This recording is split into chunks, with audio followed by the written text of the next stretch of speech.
announcements. Obviously, we'll welcome the Parkview Christian Aquarium. We have our PVS beginning tomorrow night.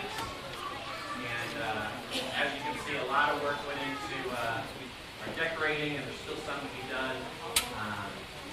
But I think it's going to be a great week. Starts tomorrow night from 6 to 8:30. So if you have not done your duty and invited somebody's kids, then you have 24, 36 hours to get that done. There are a couple of announcements in your bullets you need to be aware of. We have a baby shower, right, this Saturday for Amanda. Where she go? There she is, Amanda. Baby shower, yay! Right. I'll send mine. Maybe I will be there after. There's some sign-up sheets that I'd like to draw your attention to out in the foyer. One is for our second painting service day. That's in the month of August. The second one is for helping out a service thing we're going to try to do with USAO, but it begins with a move-in day. When the freshmen come on a Thursday and then the rest of the campus comes on Saturday or on Sunday, we're going to just be there and we're going to help the students move their stuff up into their dorm rooms. And so if that's something you'd like to help with, we'll talk more about that as we get closer to it. There are sign-up sheets out there. Put your shirt size with it too, because we're all going to be like cool with matching Twinkie shirts. And then there's another sign-up sheet out there to help a family in our church. So I would draw your attention to that. If you're great with food, cooking, or you just know how to buy a gift card, check that out. I'd love for you to consider that. I'd like to draw your attention this morning to Luke chapter 10 and the parable of the Good Samaritan. It's a parable that we're all very familiar with, and it starts with a lawyer who had questions for Jesus. And he asked him, well, how do I come into the kingdom of heaven? How do I, they always had the same question. They wanted to know that they were doing things right. And Jesus asked him, well, how do you interpret the prophets? What does that look like? And the lawyer said, well, I take it to mean you love the Lord your God with all your heart, and you love your neighbor as yourself. And Jesus is like, hey, great. You got it figured out. But then the lawyer has an additional question. He says, but who is my neighbor? Who would that be? He wants to be more specific. This is very much a church question. Let's dive in and let's dissect this word. And so Jesus answers him by telling him the story of the parable of the Good Samaritan as a way of identifying who that neighbor should be for all of us. Who is that person that we should be loving just as much as we would love ourselves and love our own families and those we love, that are close to us. So Luke chapter 10. Let me jump over here. I know it's behind me for y'all, but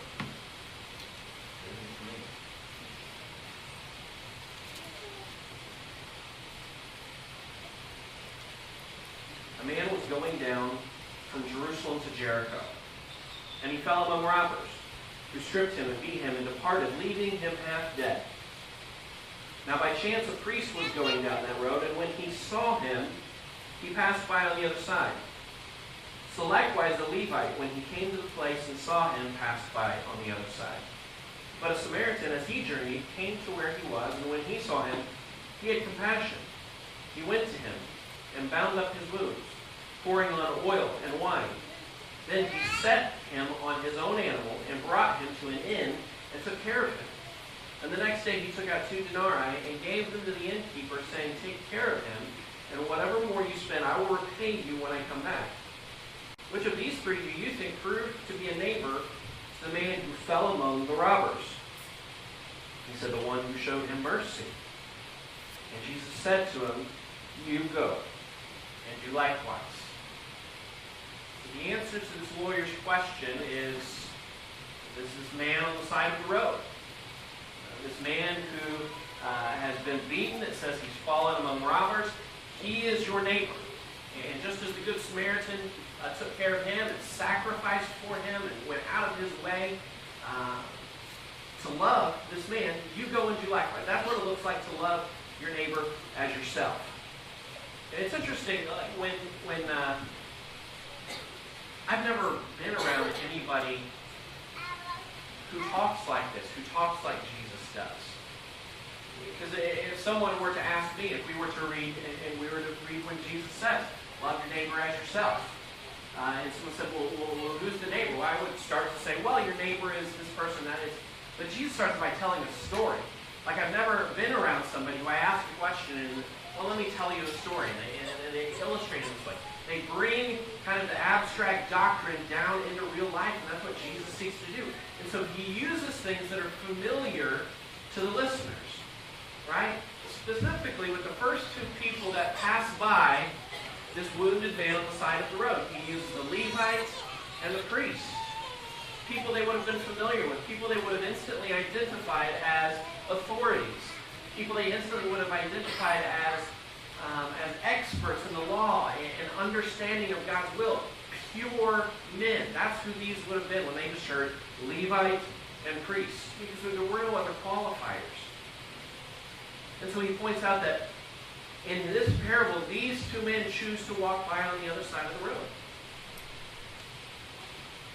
But it's the Samaritan, the one from a different culture, the one who's looked down on by the Jewish people for his religious practices, who chooses to love this man who is different from himself.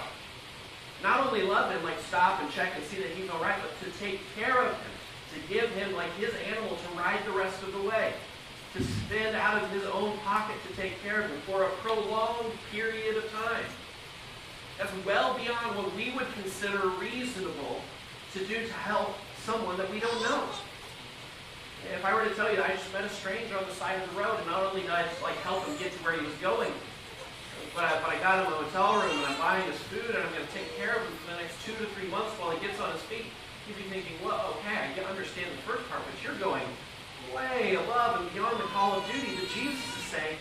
That is how we love one another.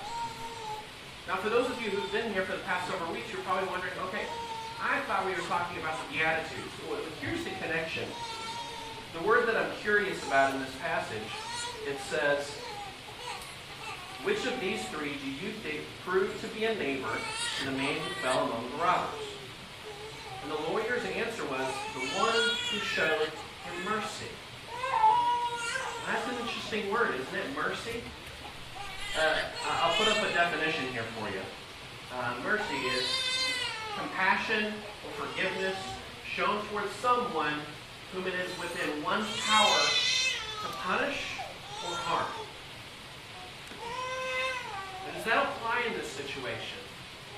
As the Samaritan man is going down the side of the road, is it within his power? Does he have justification to punish or harm this man? Because that's kind of the implication of using the word mercy here. Compassion is used as well, but mercy is very different. Mercy is sparing someone from what they deserve. Mercy is somebody who's received a penalty for sin, but Jesus says, no, that penalty is no longer yours. That's what mercy looks like. Well, what has this man done that he would require mercy?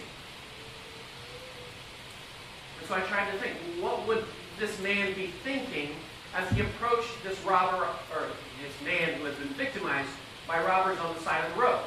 How would I be thinking as I approached this man? Would I ask this question in my mind? And this is what I really want to get at. Did this man deserve what he got? If you were in the Samaritan's shoes, would that question cross your mind?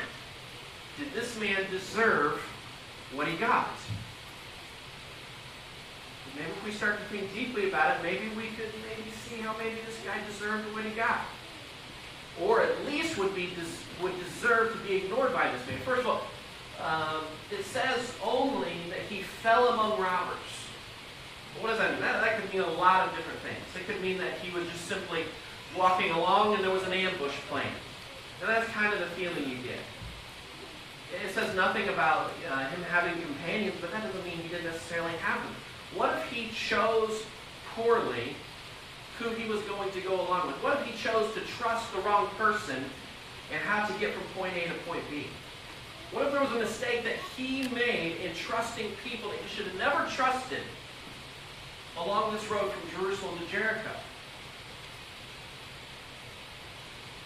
What if What if I would say in my mind, well, this road is known for this. This road is known as a place where robbers hang out and take advantage of people by themselves. What in the world are you doing going down this road unprepared for the dangers that lie ahead of you?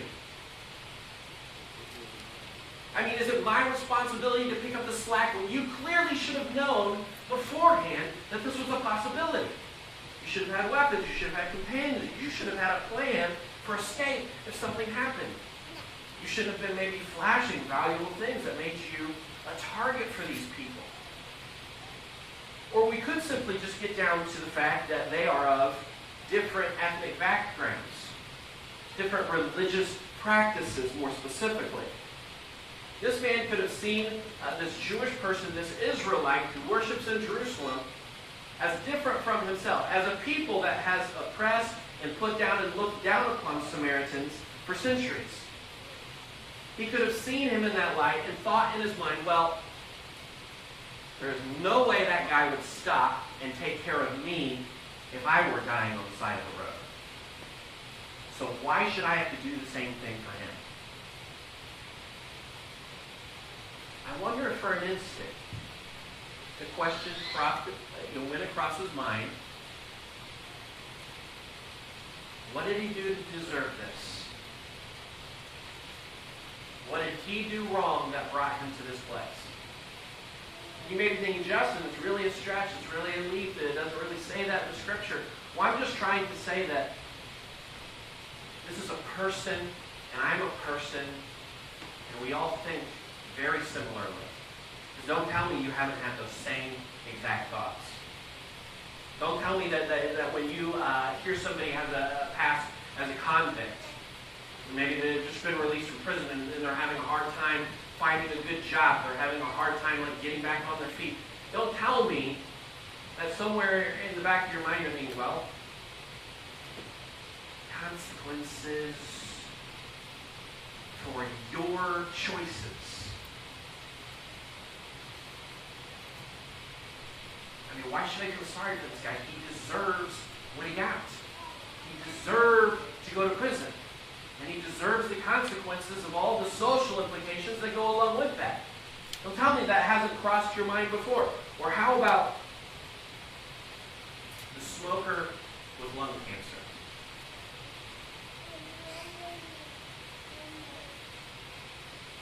For decades and decades of smoke, and then they end up at the end of their life struggling with lung cancer.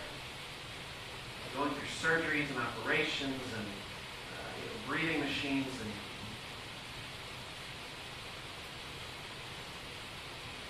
why should we help them?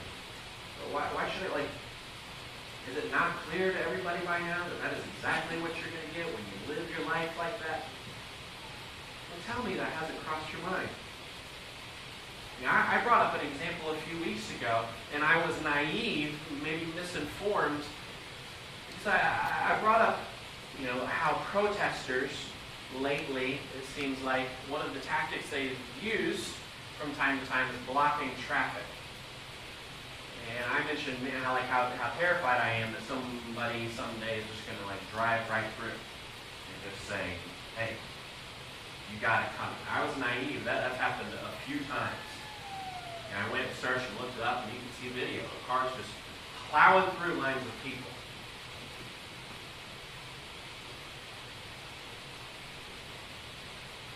In one of those videos, I think it was in the wake of the Ferguson protests. It was in Minneapolis, I believe.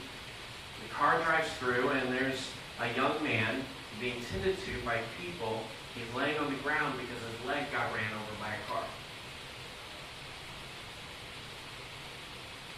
And so what's your reaction to that? Got what he deserved. You want to walk out in front of cars, you're going to get hit by cars. And this is common sense. Why should I care? Why should I go out of my way? Why should I care about this individual who clearly deserved what he got? How about the beggar on the street corner? Maybe over here at 4th and Grand. You know, and they're holding their signs, or maybe if you go up in the city, you see them all the time, you know, like along, like when you get off on an interstate near a shopping center or something. They'll have their sign, the cardboard signs, they need help, they need food, they need a job, they need, you know, whatever, they need money. They're getting more and more creative with these signs, and don't tell me at some point it hasn't crossed your mind, well, they kind of deserve where they are. I bet they do. I bet they've made some choices. I bet they're addicted to drugs. I bet they're an alcoholic. And we just go through all of these things in our mind to convince ourselves that they deserve exactly where they're standing. And somehow that absolves me from having to care.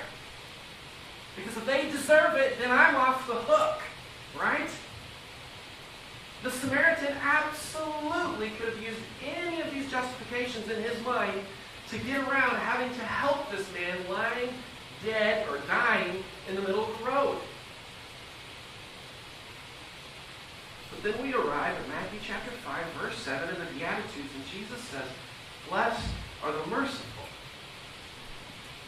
for they shall receive mercy." It's not blessed are the indignant, for they shall receive mercy. It's not blessed are the self-righteous and those who have lived a perfect life and have never had to beg for money, or have never gone to extreme lengths to get their message out, or have never made mistakes in their life. It's those who are merciful that receive mercy. And for me, that's a problem, because I am not the most merciful person in the room.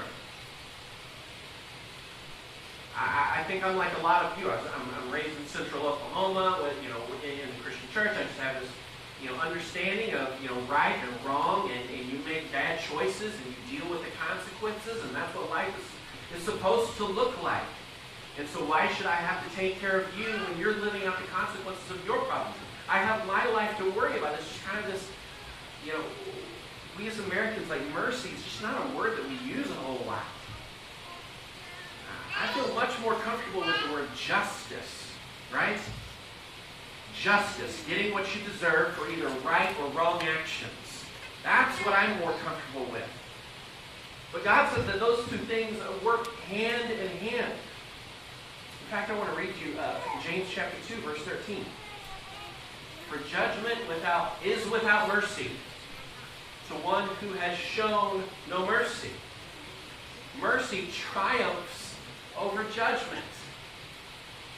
Again, that's a problem for me. That's a big problem, because I'm really, really good at judgment. I am a professional judger of people. Like, can anybody else identify with that? Just like walking down, you know, like the street driver or walking through Walmart. I am a professional at judging people. Assuming things based on the way they look and the way they're talking to their kids and the way they're acting. I can diagnose their problems. I can figure out what they need to do with their lives. I am so good at judging people. I just see someone on TV for 30 seconds and I have them figured out. No problem. I am really good at judgment, but God is saying mercy triumphs judgment. Mercy, which is to say that even if they're wrong, you still love them anyways. Because the truth is, when we think about the question, did they deserve it? Sometimes the answer is yes. Sometimes the answer absolutely is yes, but the problem is, it's also yes for me. Do I deserve the penalty of death because of my sins? Yes. Okay, so what else is there to talk about? I can point out everybody else's sins and all of their mistakes and all the things that they deserve consequences for, and maybe even, in my understanding of justice, they would deserve it. I think about a great common example, Timothy McVeigh. He earned himself the death penalty, did he not? Absolutely, under our system of justice, he deserved the penalty that he received. I believe it was by the authority of the federal government, or was it the state of Oklahoma? Either way, the federal government, it was the federal building. I remember that day. I remember hearing the explosion. I remember trying to wrap my mind around that as, you know, I was 12 years old trying to wrap my mind around that kind of carnage. The people in our church that were there.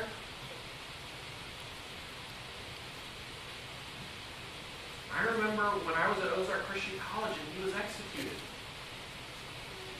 And yeah, absolutely, thank you. Justice.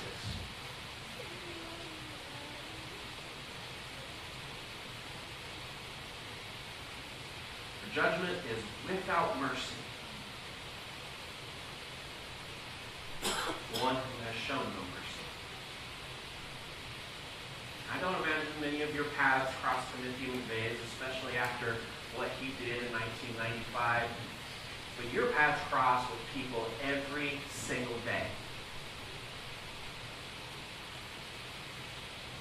that give you the opportunity to choose justice and judgment or mercy.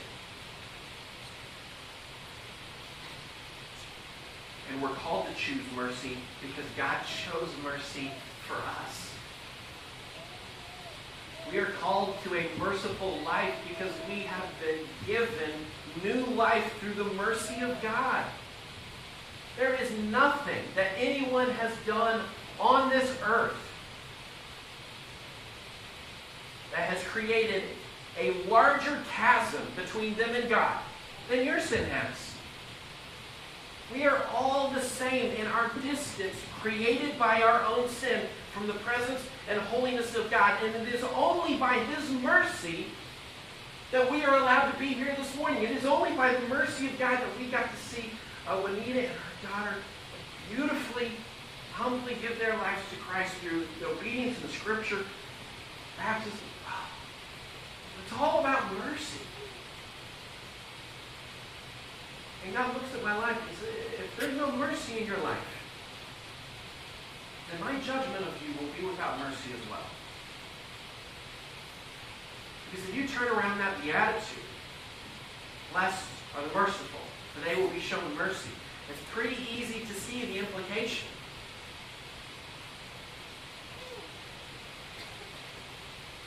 And it's frightening.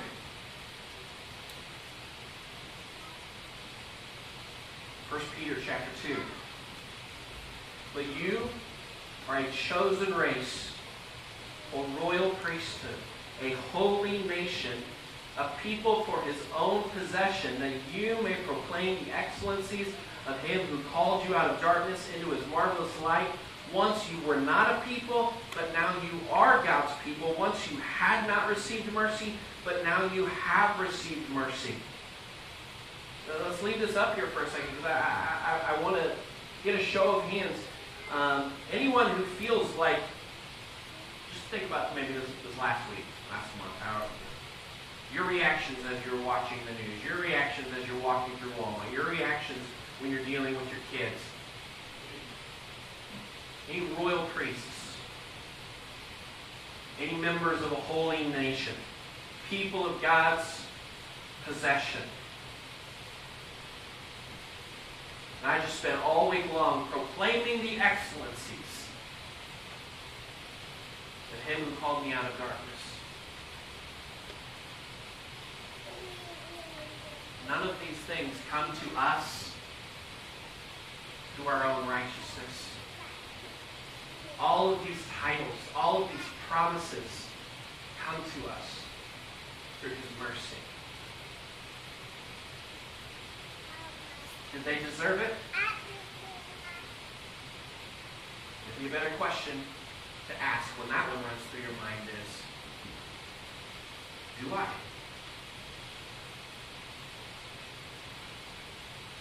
Do I deserve the mercy that's been shown me? Do I deserve the love and grace and forgiveness that God has blessed me with?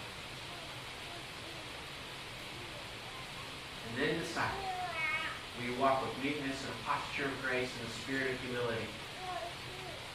Or will you take that title of judge and let the whole world know who is right and wrong and who deserves blood? I cling to 1 Peter chapter 2. Once you had not received mercy, but now you have. So let us go. And without prejudice, without pride, give mercy to everyone we come in contact with. And this is hard for me. The worship team can come up. At Villa Heights Christian Church, where I was at before here, that church is located on 7th Street in Joplin, which is like one of the big roads that goes through Joplin. Super busy all the time. The church is very visible. Therefore, it's a church that is constantly having people walk through the door in the office during the week asking for money, asking for help. I need money for my electric bill. I need money for a hotel. I need money to put gas in my car. I need money to get food. I need multiple times a day. They're knocking on the door and asking. And you're hearing sometimes the same stories over and over and over again. And there's like this online system connecting all the churches and charities in Joplin. And so, you see often that they just bounce from one to the other, telling the same story. And then, a month later, they'll change it a little bit and they'll do the same thing. And so, anytime, I don't even have to know who they are, anytime someone would walk through that door and I knew what they were about to ask for, it was really hard. It was really hard not to think,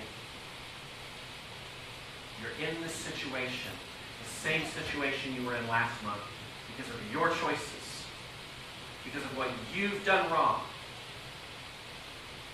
And I become this judge. I become this righteous person in my own mind. I've figured out my life. I know how to live this life. I know how to pay my bills. I know how to function in this society. Why don't you?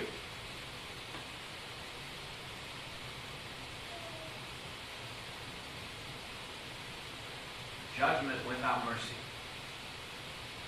will be shown to all who do not know how to show mercy to their brothers and sisters in this world. Absolutely. There are people who walk into this church who do not deserve our mercy. That's the very nature of what we're talking about. But neither do we. We don't deserve to be here. We don't deserve to be a family. We don't deserve this building. We don't deserve any of this that God has given us. It is His rich love for us. His mercy shown to us, ultimately, on the cross. That brings us to this place of salvation. Let's take that out of here, into our homes, in our neighborhoods, in our schools, even into Walmart. Let's be a merciful people, a royal priesthood, a chosen nation. He knows they are nothing without Him. Would you be standing and singing this morning?